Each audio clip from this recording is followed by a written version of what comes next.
The lungs are back, boys. It's time to kick it. He's going to be out for 3 weeks. Welcome to Hardheaded. I am your host, Matt Amos. With me, as always, Chet Sears and Troy Trussell. 3-shot. Whatever. 3-shot Trussell. In case you're wondering, this is me excited. Whoa, slow down, Matt. I can only You're a contain little too myself amped up. so much. Are you on meds? I'm on crack. Oh my gosh.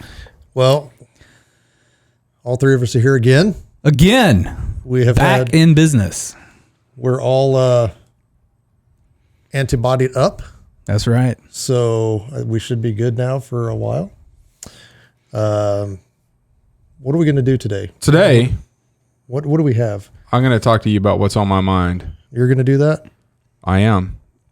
Perfect. Then we're going to... We're going to move to the top three, which is going to be top three. And this was I think a Chet pick. Yep. Top three college majors. Yeah, I've got a senior in high school, man. So what's on my mind right now? We're visiting schools. Oh, I get it. Now I get where you were going with that. I got you. So we're looking into the future, not just willy-nilly picking out of the sky top three college majors. You are authorized to willy-nilly pick out of the sky. Art. But, yeah, there you go.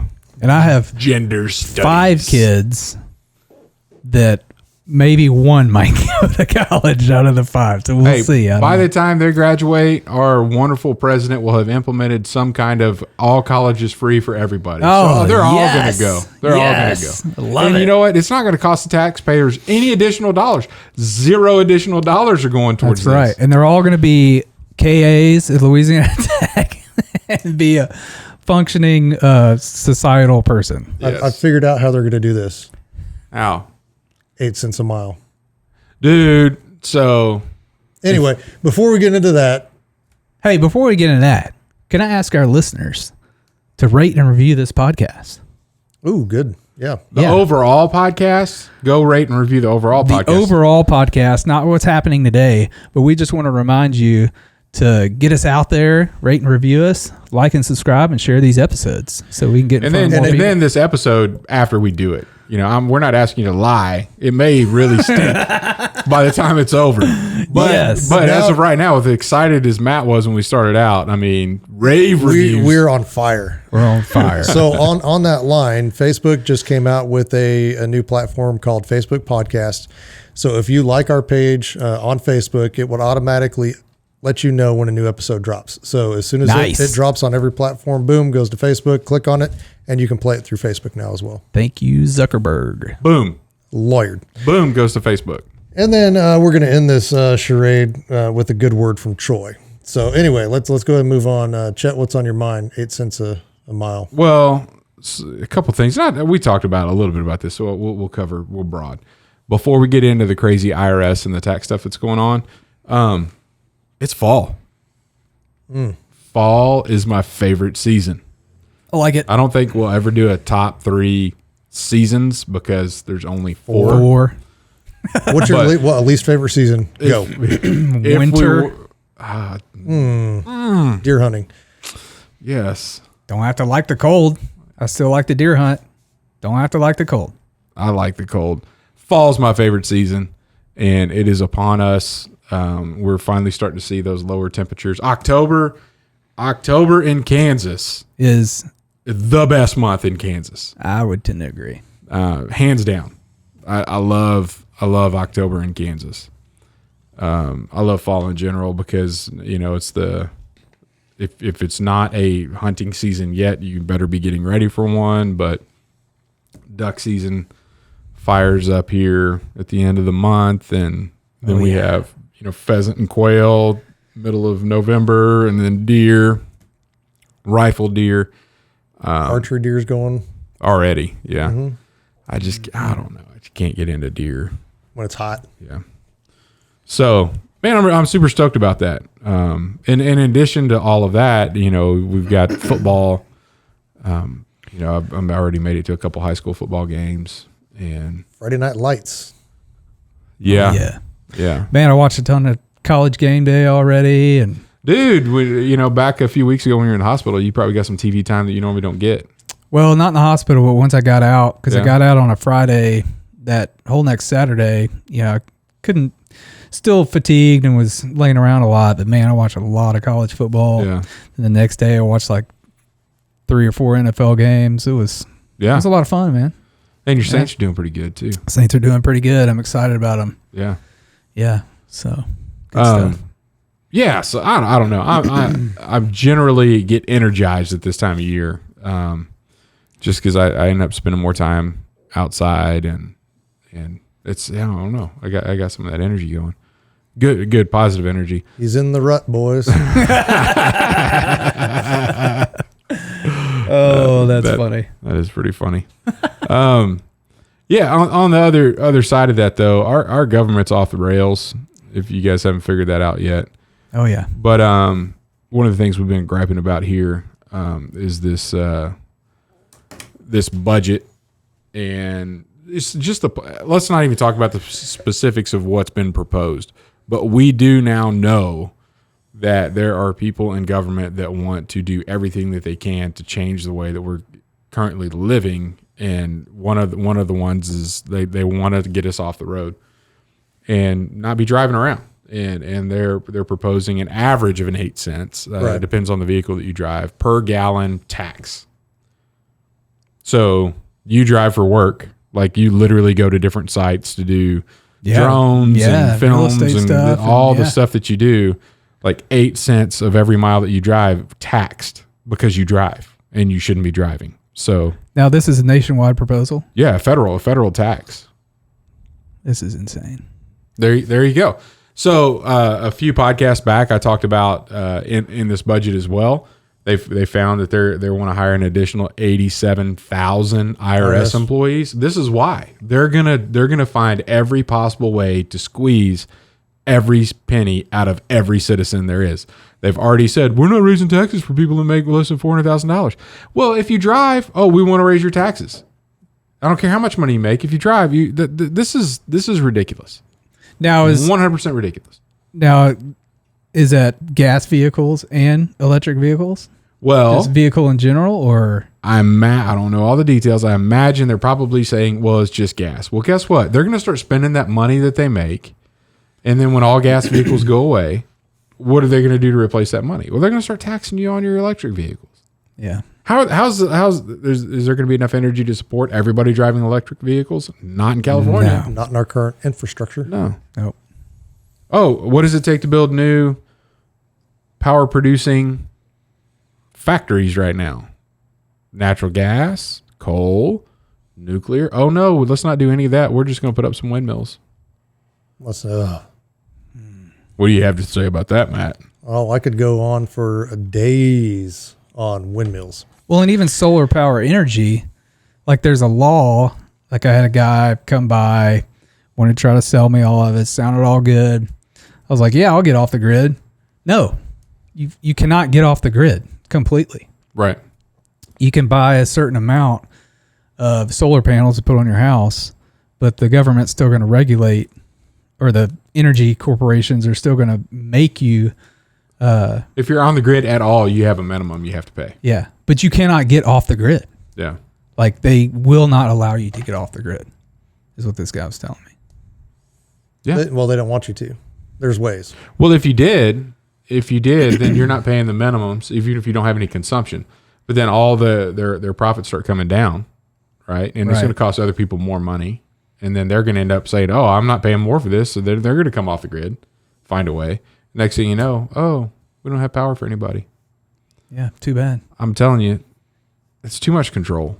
And you know what's really ridiculous? When you drive by the Evergy Corporation or the headquarters or whatever, guess what's all over their building? Solar panels. Yeah. Well, and they're big into wind as well. Yeah. Yep. They want to be just the power provider because they have a monopoly on the electricity that you're using, and there's competitiveness among wind energy and solar. So they want to own that space too. So they're your only energy provider, and there's no competition. Well, if there's no competition, there's price controls. Right. You know, it's and then they're like, oh no, the government will come in and help protect you from all that kind of stuff. The government isn't really about protecting you from spending too much money. The government wants their chunk of flesh from you as well. And in the government's case, if you don't give it to them, they will show up at your door with guns to take it. Or you. Yep. Stupid. So anyway, I love fall. Yes. But so yeah. what are you most excited to go hunt this fall, Chet? I didn't do enough duck hunting last year. I did not either. Let's get after it. I found out our friend Joel. I don't know if you've met Joel Tavera. I'm not sure. We were talking to him when he came out in March, and Joel's Spring. Yeah, spring. But anyway, he was talking about his previous season, and he got into waterfowl. Has been getting into waterfowl hunting. Has been doing a lot of waterfowl hunting, and I found out that Joel killed more ducks than I did last year, and it kind of upset me. And what's even better about that? What? Joel's blind. He's blind. That's right. I remember y'all. And he literally killed more ducks than I did last year. Oh, that's awesome. And he's awesome. I mean, he's got some, a good system worked out with a laser and helpers. But I was thinking, man, I got to dedicate some more time to this. And it was a factor of I didn't go out, but I think 3 times total all last duck season. So yeah, I went out. I need twice. I need to spend some more time on that. But I've got a fall trip to Lake Fork coming up. I'm looking forward to. Yeah, I'm really excited about that. Going down there with Griff. We'll have some good stories from that one coming up too. Maybe a fish fry. Who knows? I'd be down for that. Who knows? But yeah, really excited about fall and really upset with how much the government wants to infringe on me as a citizen and take my money. So when's this proposal supposed to go through? And It's not going. I don't know. I don't think that it'll get passed, but you look, and that's the way they get you is they present it now, they change a few things, present it some other way, and eventually it finds its way through. They're going to get it at some point. It may not be now, it may not be under this administration, and it may not be under this Congress. But they've started the ball. They're coming out. They're coming out to. It's basically the Green New Deal, but they're trying to get it through taxes. Yeah. So, I mean, I just did basic math because I'm pretty sure that my dinosaur bones burning Ford F-350 is not going to be at that 8 cents a mile. no. But I put in 8 cents a mile just as an average on what I drive. And I mean, we're talking an extra $2,400 to $2,800 a year that I would pay just to drive my truck. When you've already upped gas prices, I mean, gas prices are higher now, than they have been in Natural gas prices. So to heat your home, if you have natural gas, which I'm sure you do, Oh yeah. in the last 30 days, last month and a half, 60, I don't know, 180% increase. Oh, that's glorious. Yeah. I need to turn my pilot light off Yeah. in the fireplace. Kids, It's just sitting there burning. we're going to have some cold showers this winter. Get ready. Oh my gosh. Get ready. And my dad used to talk about he was the last one to be able to use the wash tub. And so the water was dirty, but it was also warm. Because everybody had already been through it. Well, there ain't no hole in a wash tub. If you know what movie that's from, bonus Is points. that from the Jug Band? Yeah, Emmett Otter to Jug Band Christmas. And yeah, I'm kind of getting excited for December too, man. I love Christmas. Yeah? It'll be fun. Yeah. Can't stop it. It's Man, on its way. Love it. we're only 2 months away from You Christmas. got any place to deer hunt this year? It definitely won't be mine. I don't think I'm getting invited back to Mr. Amos's property. No, but I got a friend of mine that said I could come out. Sweet. Maybe try to stab one. Let me teach you another trick that I've learned from Matt on all these deer pictures that you get, like from trail cams. Whenever somebody shows you, it's like, oh, look at this massive buck. I'll give you an example. Look at this massive buck right here. This came up front part of September. Oh yeah.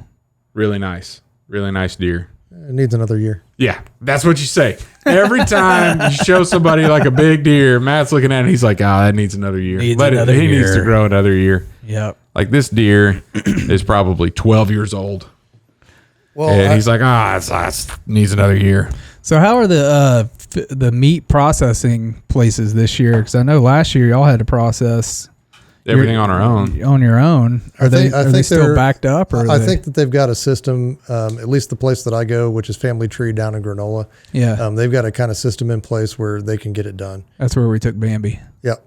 Your I've got 44-pound deer that turned into 22 pounds of processed meat. Yes. I need to ask about mine. I mean, because of last year, we all bundled up together and got all of our processing equipment. But man, that's a lot of time. So yeah, you probably don't get as much meat off of it doing it yourself. You actually pros do. Well, sometimes it depends on where you go. But we did the same thing. I've got my entire processing set up. I've got my buddy. We're going back up here in late October, and going to go up and do the elk hunt for Wooded Warrior Outdoors again. And so up there, when I talk smack on those Western hunters quite a bit on a previous podcast, and you weren't here, but it was the bow hunting deal where they outlawed crossbows. But let's do for disabled people. Yeah.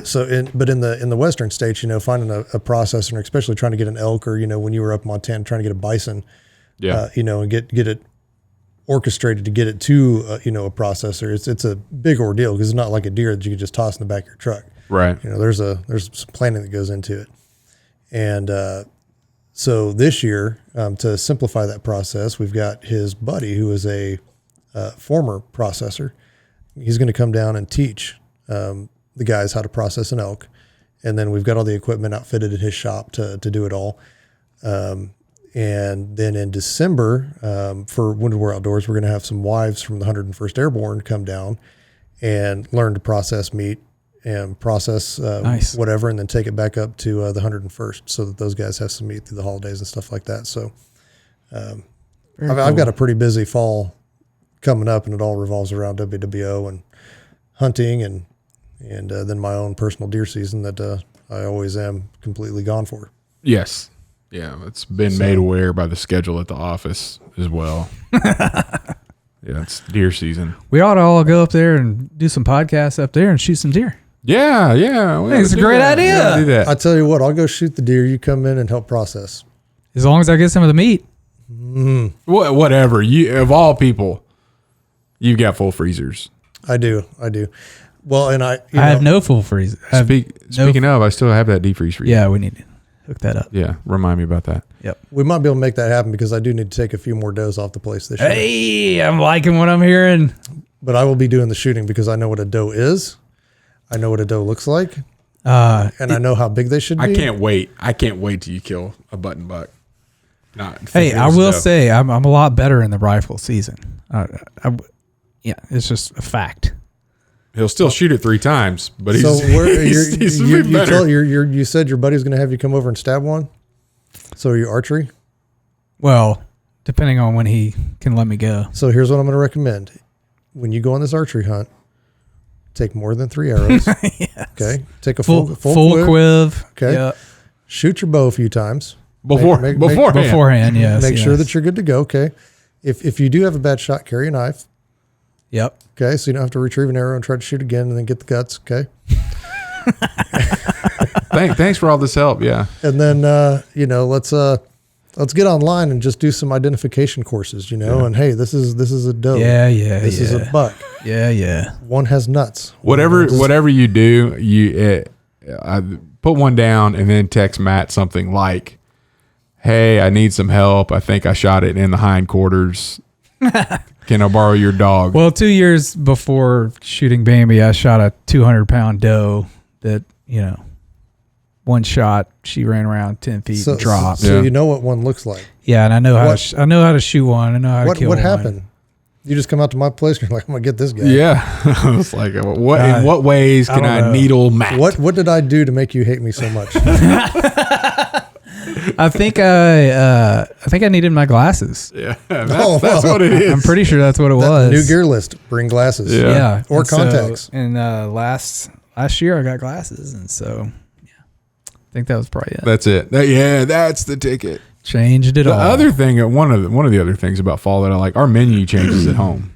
So we bake a few more things, and then the chili, the gumbo, all the yeah, we had chili. food we haven't had in a little while. Chili the other night. Gumbo. So good.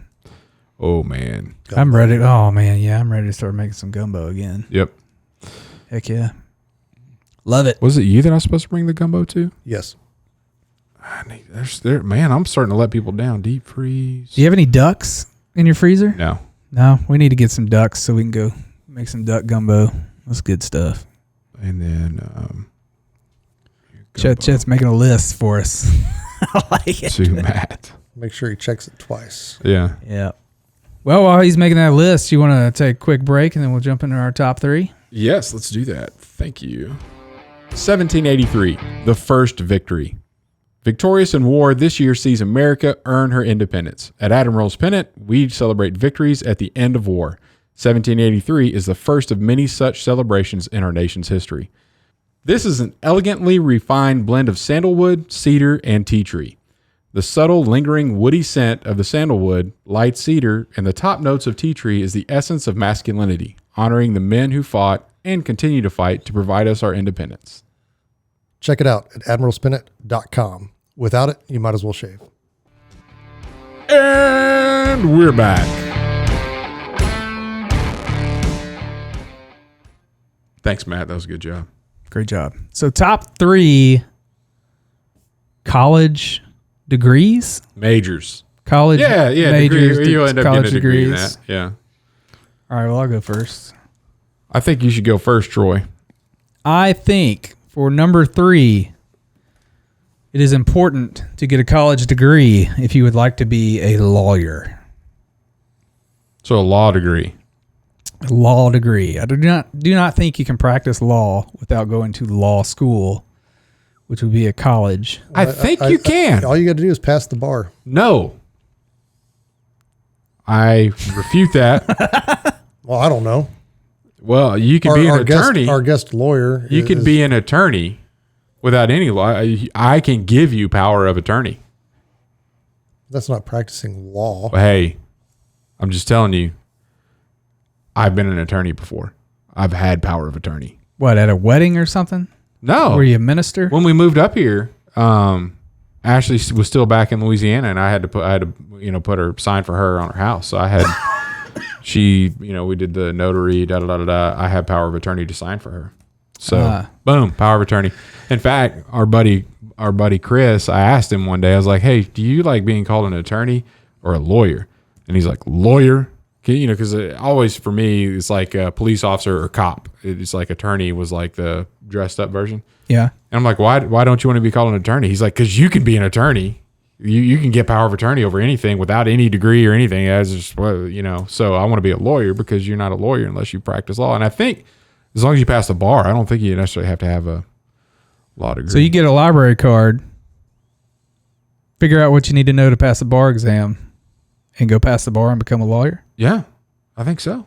All right. Well, You just have to know the law, I I don't think you have to know the law either. You just have to pass the test. which most of it is knowing the law. Yeah. I think a college degree might help there. I'll just say that. All right, number two would be a doctor or nursing. I don't believe you can just take a test and become a doctor or a nurse. I believe you have to go through the schools. You have to have residency and all that stuff. Yeah. And then you pass the boards after you have so much time doing all that. As far as I Well, know, then I've you never got- well, attempted then that. you have the MCAT to get into med school. Yeah. Yeah. So, yeah. Like the LSAT to get into law school. Well, Man, I'm learning a lot. All right, number or one. maybe it's just as long as you can. I don't know. Shoot. Number one, petroleum engineer. You're going to need a degree for that. And it is, right now, one of the top paying jobs right out of college Yes. from my research.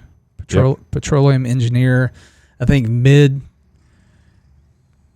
career salary was around 85,000 from what they said, which is pretty good. Coming out, I think it was like at 50. Yeah, maybe more than that. Yeah. Yeah. That's just what Google told me. Well, and that's probably like all in, where if you're good at it, you're probably coming out doing really well. Yep. So that's my top 3. I think anything else, arts, like, I don't know. I think you can do it all on your own. Like graphic design. Graphic design. There's so many different things out there in the arts realm now with the internet that College doesn't teach you as much as you can get from experience and like it. I will say that back in 2001, I graduated graphic design degree. That degree got my foot in the door at an agency. yeah. Okay.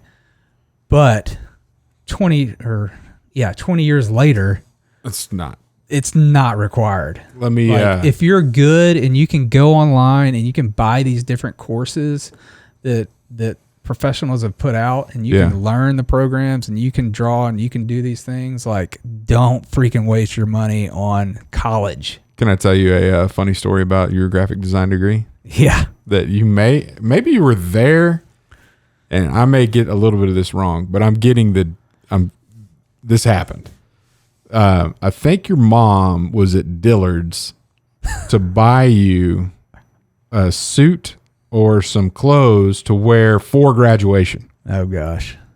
For college graduation? College graduation. Okay. Yeah. Back in 2000. And so she was there, and she was talking about how nice the person was that was helping her, the gentleman that was helping her do whatever she needed to pick out, and so she said, yeah, we were chatting, and I was like, man, this guy's a really good salesman, and he seems to have done this for a little while, and it's really good. And so we were just talking, and he's like, well, what does your son need? And she's like, well, he's about to graduate college. She's, oh, that's really good. I'm really excited about that. Like, what's his degree in? And she's like, well, he's got a graphic design. He's getting a graphic design degree from Louisiana Tech. And he's like, no kidding. I've got a graphic design degree from Louisiana Tech. Selling suits. Yes. And then your mom was like, oh no. Selling suits at Dillard's.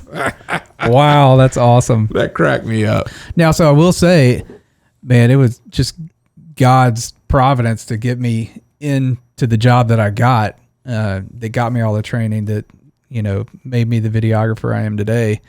But yeah, there were 2 other guys that I graduated with that were up for the job.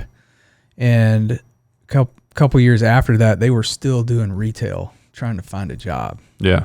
So, I mean, it was a tough time to graduate because I think like graphic design, when I was a freshman, we had like 300 students coming in there. And I think like 150 of us graduated with a graphic design degree. There just weren't many jobs to fill. Right. Yeah. So yeah, I got lucky, got blessed. So yeah, hopefully that was not on your top 3 for a reason. Yeah. For sure. All right. Chet? You got it, man. Number 3, and this is kind of similar. It's similar to the petroleum engineering from Troy, but chemical engineering.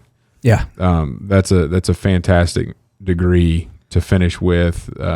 Always somebody they're looking for this. This is a field that's very in need, and they pay well right out of school, and there's plenty of opportunity for you. So if you think about a lot of the stuff with petroleum you're getting, but all the other stuff too. So everything's composite and this, that, and the other. So having that background from a chemical engineering perspective would be very valuable. Number 2, business. A business degree, whether that's business administration, business management, finance, accounting. Now they have all those entrepreneurship degrees. Yeah, I probably wouldn't get a degree. Sort of fall in that category. Yeah, they're all in the business school, the College of Business that I've seen and that we've been going around. So my son's interested in business, so that all the colleges we've visited So entrepreneurship is in there. But at the same time, most entrepreneurs that I know wish they had better money management skills. They wish they had taken more finance classes. They wish, so like if you're an entrepreneur, you're an entrepreneur. If you're going to go to school to try to learn how to be one, you already don't have the drive, in my opinion. So I'm talking about the more core of the business stuff on, finance, management, administration, economics, probably not, but Accounting. yeah, absolutely. So that's number 2. Number 1, computer science. Yep. This is blowing up. All of the entrepreneurs that are out there are typically in the web space or some kind of an interface, and they have to have computer science people that do those jobs. And so you can look at, some kind of a startup that's doing app development, or you could actually be working for NASA with a computer science degree. There's just so much opportunity on what's being used out there. So that's my number 1. I like it. All right, bring on the underwater basket weaving and gender studies, Matt. Ooh, gender studies. Pronouns, please. We got to go back to, I don't even know when that course came out. Gender stuff, whatever. All right. Well, I guess I kind of took, for me, going to college, I didn't get a degree. I didn't feel that I needed one, and I didn't feel that I needed all the extra junk that they tried to throw in to make you take. Yeah. Just to make money off of you. Yep. And so all I did was take courses that I enjoyed and thought would help me. I had a strategy, and I've actually been quoted by a couple of my friends. Like, I knew a guy but I don't know, my sophomore and junior year were touch and go for me as an academic individual. And at that point, they were like, well, what are you doing? Because I switched majors. And I was like, well, I'm just going to take all the classes that I like. And when they tell me I got a degree, then I'll be done. Like, I'm just going to pick until they're like, oh, hey, you took enough classes to major in, have a degree in this. But that didn't work. It didn't pan out? No, it didn't. No, they will let you stay there and keep paying them money over and over and over again. Yeah. Well, because they throw the electives in there that you have to have. Yeah. Which I think is just stupid. I took racquetball. I paid to take racquetball as a class. That's so ridiculous. I took shooting. Yeah. Like, what kind of shooting? Like, actually a shooting class. So it was part of the School of Law Enforcement. Yeah. At Missouri Southern, which back then it was MSSC, Missouri Southern State College, and now it's Missouri Southern State University. Yeah. But they actually had a gun range underneath the gym, and it was like a 10-lane gun range, and that's all I did was go shoot. Yeah. 22 revolvers. Yeah. That's all we shot. But hey, you got a credit, right? There you go. But so for me, I think number 3 would have to be marketing. Just learn, coming from somewhat of an entrepreneur standpoint, marketing is always my biggest challenge, trying to find out what triggers people, what people are interested in, and how to most effectively promote what I'm trying to sell. And I wished I'd taken more of those and learned more of that. I would contest that you don't need a degree for that. Well, but depends on what kind of marketing. But again, nobody needs a degree other than those things that we actually talked about, right? Like doctor, right.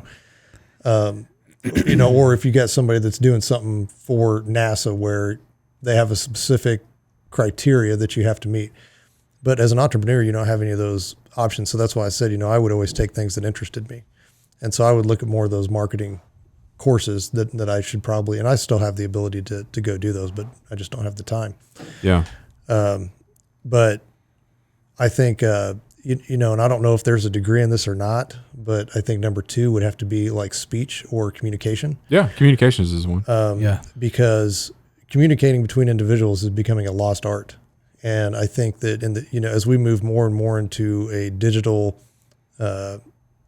universe, whatever we have, the ability to communicate effectively is going to be key. And that's, whether that's through email, whether that's through text, great. But I think the people who are really going to make it in the future are going to have phenomenal interpersonal communication, be able to talk to someone effectively, not just stand there and look stupid when they're asked a question, be able to hold a conversation. Now, my AI robot's going to talk to your AI robot. We don't have anything to worry about. See, and that may be where we go, but I don't think that's going to be where we end up. And most jobs that I've had have never had anything to do with anything that I know about, but I can sit and convince somebody that I know enough to give me a job, give me a chance. Yeah. So like the Marines, you didn't have to do a whole lot to get that job. No. It's like, Sign I'm a great on the salesman. dotted line. Every interview I ever had to join a branch of the military, they said they'd take me. Well, see, every one of them. But see, in that process, I was the interviewer. Oh, okay. So I interviewed every branch. Including the Coast Guard? No, we didn't have the Coast Guard. I don't think the Coast Guard was real present, or they weren't in the office anytime I went by. But I went by and interviewed the services, and all Army, Navy, and did I talk? I might have talked to the Air Force. That's the one I'm forgetting. It's so easy to forget. Yeah. They forgot you too. They're like, man, you're not cut out for us. Oh yeah, he's not GQ enough. Yeah. But I walked in, and all those branches were like, well, here's what we can do for you. We're going to give you this, and we're going to give you this, and we're going to give you this. The Army guy, which was really off-putting for me, was talking to me with his feet on his desk, like kicked up, crossed feet. I'm just like, I don't know. Something doesn't sit right with me. Navy was just a little weird, and Air Force, it's definitely not for me. And then you go to the Marine Corps recruiting office, and they're like, well, yeah, that's great, but what are you going to do for us? And we don't even think that you can make it. I'm like, what? Yeah, you're out of your mind. And so it was that challenge. And just so you know, I mean, the school that those recruiters go through, I mean, they get collegiate level classes on communication and presenting and all that stuff. I mean, they're really good and sales, but that was one class that I always wanted to attend, was the part where they do speeches and stuff like that, or whatever you call those classes.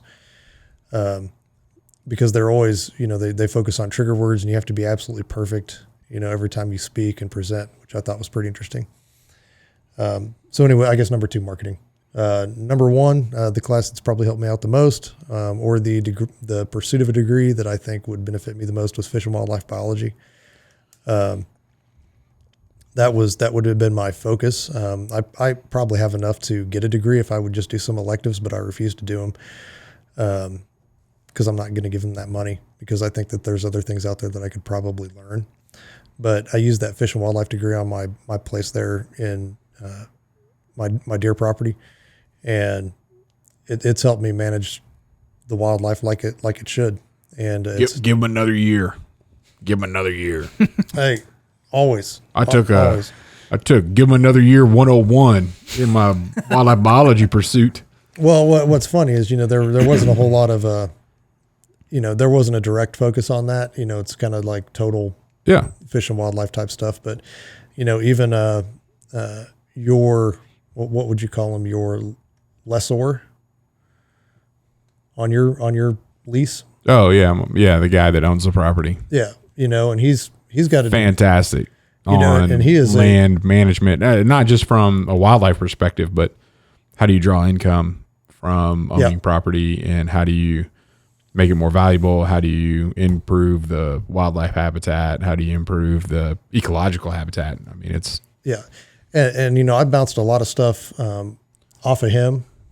Just questions. Philip's a genius, and he's a book of knowledge. And every time you talk to him, you get years worth of who knows how many thousands of dollars he spent on that education, and he's passing it down to you for free. Yeah. And so some of that, I would say, number one, I guess if the college major would just be knowing people and finding those people that are professionals in their industry, and then talking to them and learning. Yeah. So, because that's where I've gotten most of my knowledge on anything from, is just from people, because I don't do well in a class setting. Yeah. Yeah. Cool. Very good. I can get behind that. All right. We're going to move on to a good word from our 3-shot Trussell. A good word. What you got, man? So I want to, I know Matt talked a little bit about compassion last week, and I kind of want to just come back around to that, but I wanted to. Oh, really? It's got to be a different word than compassion, though. It is a different word. It is a different word. And I think for people to have true compassion, they really just need to know what the gospel is. So the good word for me today is gospel, because we are in a society that is unraveling. We are under a government that is just at odds against each other. The world is in a dark place, and what they need to hear is not about if you're vaccinated or unvaccinated or taxes on this and that. We need people just to hear the gospel, and whether they take it or not, that's on them, but they just need to hear the gospel. And are you being a good enough person to have an audience that would listen to you, because you're not an idiot about every other subject else that's out there? Yeah. That's where the compassion comes in. Yeah. I think. But keep going, man. So the gospel is Jesus Christ came down from heaven as a man to pay for our sins on a cross. He died, was buried, and on the third day, God rose him from the dead. And then he ascended into heaven. And by doing all that, he saved us from our sins. But there is something that we have to do to take hold of all that. And my verse comes from Romans 10:9. And it's, if you confess with your mouth that Jesus is Lord and believe in your heart that God raised him from the dead, you will be saved. For with the heart one believes and is justified, and with the mouth one confesses and is saved. And if you jump down to 13, it says, for everyone who calls on the name of the Lord will be saved. So that's it. Pretty simple. Pretty simple. The gospel. And once you do that, like, I know when I first became a believer, I had I struggle with affirmation of that, but it just takes time. And you got to dig in the word, and you got to just trust that God has saved you and that he is changing your heart, and just keep going about your day and trusting in him. So yeah. So good the deal, word man. of the day is gospel. I think more people need to hear it. I can dig it. Yep. Preach, Trussell. That word will preach. Right on. Good show. All right. Who's taking us on out? As soon as I hear some music, man. Oh, you want that? You got it. Right there. Thank you for tuning in to Hardheaded Podcast. Give us a like, subscribe, visit us on hardheadedpodcast.com. Find us on Facebook or any podcast hosting site. Like, review, rate, share. Give us some feedback. College majors, if you want to know more about the gospel, please reach out to us. We'd love to talk to you. Absolutely. And have a good week. We'll talk to you in 7 days. 7 days. We don't know when they're listening to this. It could be tomorrow. If you're binging, you can we'll talk to you in here in the next couple minutes. There you go. Yeah.